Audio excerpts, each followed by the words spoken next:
અલીગઢમાં 2 દિવસથી સતત વરસાદથી જળબંબાકારની સ્થિતિ જોવા મળી। શહેરના અનેક રસ્તાઓ પાણીમાં ગરકાવ થઈ ગયા છે। મહાનગરપાલિકા, મેયર ઓફિસ અને સિવિલ કોર્ટની આસપાસ પણ પાણી ભરાઈ ગયા છે। વાહનો પાણીમાં ફસાતા અવરજવર મુશ્કેલ બની ગઈ છે। ડ્રેનેજ સિસ્ટમ સામે સ્થાનિકોમાં રોષ જોવા મળ્યો। રસ્તા પર પાણી ભરાતા સામાન્ય જનજીવન પર અસર જોવા મળી રહી છે। उत्तर प्रदेशના ગાઝિયાબાદમાં ભારે વરસાદને પગલે રસ્તાઓ બેટમાં ફેરવાઈ ગયા। ઘૂંટણસમા પાણી ભરાવાના કારણે વાહન ચાલકોને હાલાકી ભોગવવી પડી।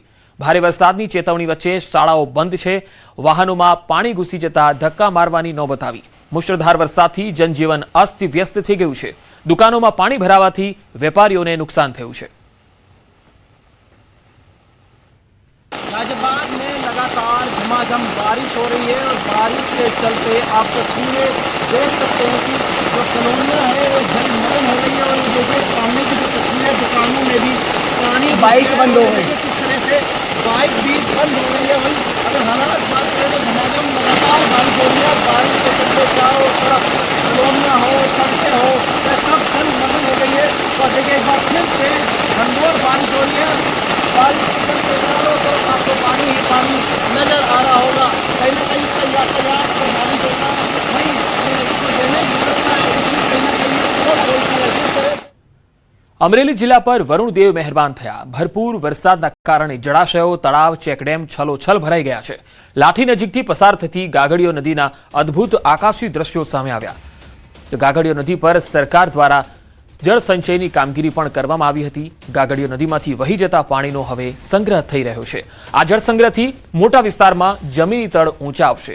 અદ્ભુત આકાશી દ્રશ્યોનો સુંદર નજારો તમે જોઈ શકો છો। નદીમાંથી જે પાણી વહી જતું હતું હવે તેનો સંગ્રહ થઈ રહ્યો છે। જિલ્લા પર વરુણદેવ મહેરબાન થયા છે અને પાણીનો આ અફાટ જે સમુદ્ર જેવો નજારો છે એ આપ જોઈ શકો છો। જળાશયો, તળાવ અને ચેકડેમ અમરેલીમાં છલોછલ થયા છે। ત્યારે ગાગડીયો નદીના આ અદ્ભુત આકાશી દ્રશ્યો, આ નદીમાં પણ જે આવક થઈ છે પાણીની તેના લીધે હવે પાણીને વહેતું અટકાવી જળસંચય કરાઈ રહ્યું છે। અમરેલીથી સંવાદદાતા રાજન ગડિયા મારી સાથે જોડાયા છે। રાજન, હવે આ નદીમાંથી વહી જતું પાણીનો હવે સંગ્રહ થઈ રહ્યો છે, કેટલો મોટો લાભ ખેડૂતોને?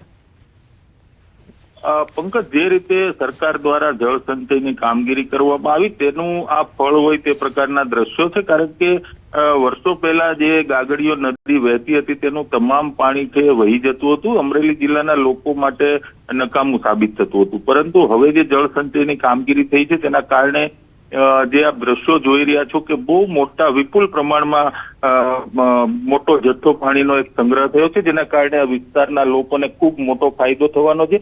ખાસ કરીને ઉનાળાના સમયમાં જે પીવાના પાણીની તકલીફ થતી હતી આ પાણી સંગ્રહના કારણે હવે જમીની તળ ઊંચા આવશે અને લોકો માટે ખૂબ ફાયદાકારક આ કામગીરી છે। પંકજ જી રાજન, આભાર માહિતી આપવા માટે।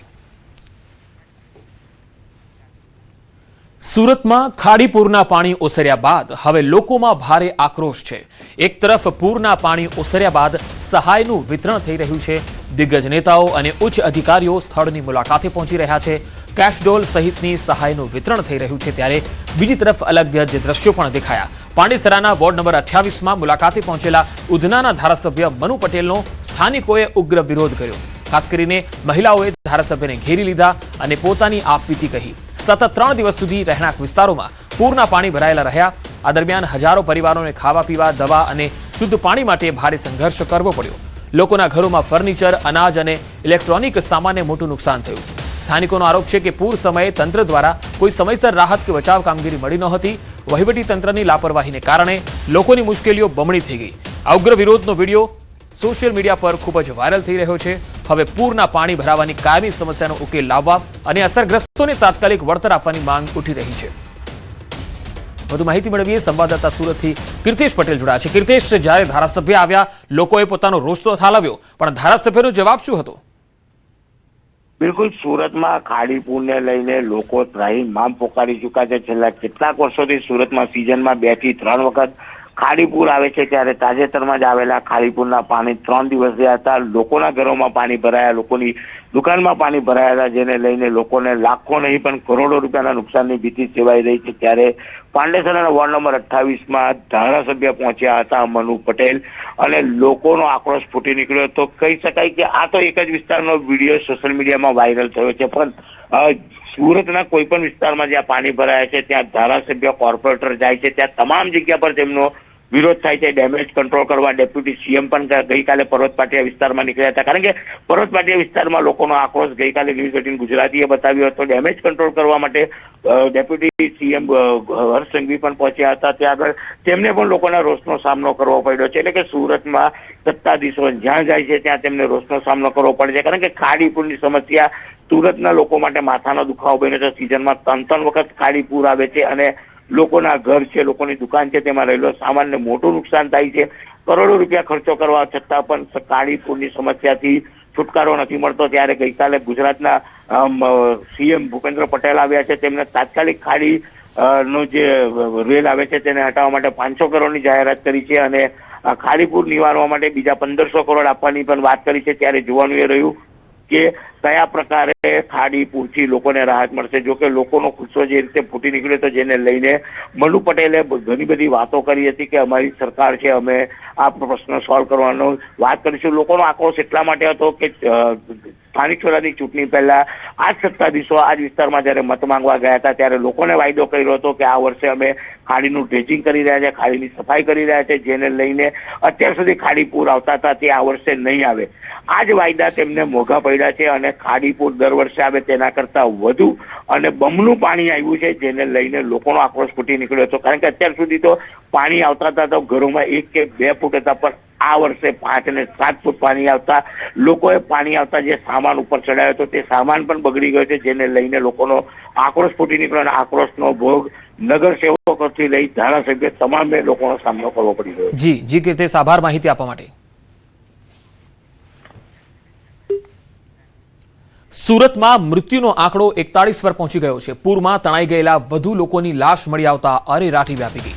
ખરવાસા, લિંબાયત, સારોલી, ભેસ્તાન સહિતના વિસ્તારોમાં વરસાદી પાણીમાં ડૂબી જવાથી અનેકના મૃત્યુ થયા. તંત્રની લાપરવાહી બની રહી છે આફતના આંસુ. 41 પરિવારોમાં માતમ જોવા મળ્યો. સોમવારે 3ના કરંટથી મોત નીપજ્યા હતા. મંગળવારે કરંટ ડૂબવા સહિતની ઘટનામાં 9ના મોત થયા. બુધવારે વિવિધ ઘટનાઓમાં 15 લોકોના મૃત્યુ થયા તો ગુરુવારે ડૂબવાથી 13 લોકોના મોતનો સમાવેશ થાય છે. તો સુરતમાં પૂરની પરિસ્થિતિ આવી તેમાં અત્યાર સુધી કુલ આંકડો 41 પર પહોંચ્યો છે. મૃત્યુઆંક 41 થયો છે. પૂરમાં તણાઈ ગયેલા વધુ લોકોની લાશ મળી રહી છે. લિંબાયત છે, સારોલી છે, આ તમામ વિસ્તારોમાં જ્યાં પાણી ભરાયેલા છે ત્યાં કેટલાય લોકો ડૂબ્યા. ઘણા લોકોને કરંટ લાગ્યા, તેના કારણે પણ તેઓ મોતને ભેટ્યા.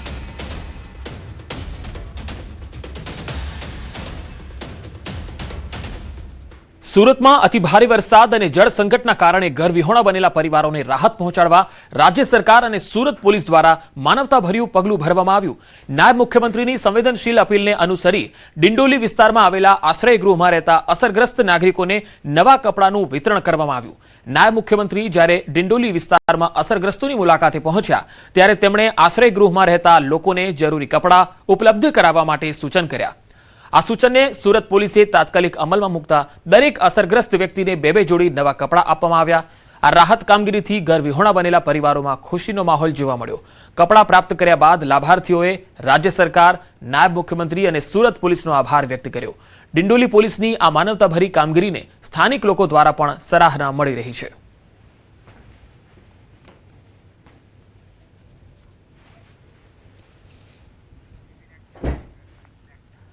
મધરાતે ડેપ્યુટી સીએમનું સુરતના પર્વત પાટિયા વિસ્તારની મુલાકાત તેમણે લીધી હતી. અધિકારીઓ સાથેની સમીક્ષા બેઠક બાદ પૂરગ્રસ્ત વિસ્તારની મુલાકાત કરી. મધરાત્રે ચાલી રહેલી સફાઈ કામગીરીનું નિરીક્ષણ કર્યું હતું.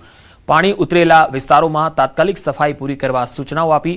અસરગ્રસ્તોને ઝડપથી ઘરોમાં પરત ફરી શકે તેવી સુવિધા ઊભી કરવાના આદેશ કર્યા. રાત્રે 12 વાગ્યા બાદ ફરી પર્વત પાટિયા વિસ્તારમાં પહોંચીને પરિસ્થિતિનો તાગ મેળવ્યો.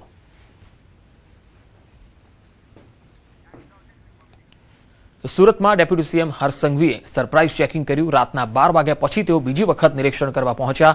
4 અલગ અલગ તસવીરોમાં તમે જોઈ શકો છો. પહેલી તસવીરમાં ઉધનાના ધારાસભ્યનો ઘેરાવો લોકોએ કર્યો. લોકોએ આક્રોશ વ્યક્ત કર્યો કારણ કે તેમના વિસ્તારમાં પાણી ભરાયા હતા. બીજી તસવીરમાં અત્યાર સુધીમાં સુરતમાં પૂરને કારણે 41 મૃત્યુઆંક થયો છે તેની છે. ત્રીજી તસવીરમાં માનવતાભર્યું પગલું જ્યાં પોલીસે અસરગ્રસ્તોને 2 જોડી નવા કપડાનું વિતરણ કર્યું અને ચોથી તસવીરમાં હર્ષ સંઘવી ખુદ રાતના 12 વાગ્યા પછી અસરગ્રસ્ત વિસ્તારોમાં જ્યાં સાફ સફાઈનું કામ ચાલુ છે તેનું નિરીક્ષણ કરવા પહોંચ્યા અને બરાબર કામ થાય અને ફટાફટ સફાઈ થાય તે માટેના જરૂરી સૂચનો કર્યા. તો 4 અલગ અલગ તસવીરો. અડધી રાત્રે ચેકિંગ કરવા માટેની કામગીરી હાથ ધરી. ડેપ્યુટી સીએમ હર્ષ સંઘવી સાથે અધિકારીઓ પણ ઉપસ્થિત રહ્યા. અહીંયા સફાઈ કર્મચારીઓ આખી રાત સફાઈ કરતા જોવા મળ્યા અને જે વિસ્તારોમાં કાદવ કીચડનું સામ્રાજ્ય છે, જ્યાં પાણી ઉતરવાની શરૂઆત થઈ છે, એવા વિસ્તારોમાં સફાઈની કામગીરી ઝડપથી કરવામાં આવી રહી છે, જેથી તરત જનજીવન છે એ પાટા પર લાવી શકાય. પાણી ઉતરતા સફાઈની કામગીરી યુદ્ધના ધોરણે થઈ રહી છે. તો સુરતમાં મૃત્યુઆંક 41 પર થઈ ગયો છે. બીજી તરફ પોલીસે પણ માનવતાભર્યું પગલું હાથ ધરી અને જે અસરગ્રસ્તો છે તેમને 2 જોડી નવા કપડાનું વિતરણ કર્યું. અને પહેલી તસવીરમાં ઉધનાના ધારાસભ્ય છે, જેમનો સ્થાનિક લોકોએ વિરોધ કર્યો હતો, હોબાળો મચાવ્યો હતો અને સાથે સાથે કહ્યું હતું કે આ વિસ્તારમાં આટલા પાણી ભરાયા, લોકો પરેશાન છે, ત્યારે ધારાસભ્ય ક્યાં હતા? તો આ સ્થિતિ છે. અલગ અલગ 4 તસવીરોમાં ક્યાંક સારી બાબત પણ આ પૂરની અંદર જોવા મળી છે નેતાઓની, તો ક્યાંક નેતાઓનો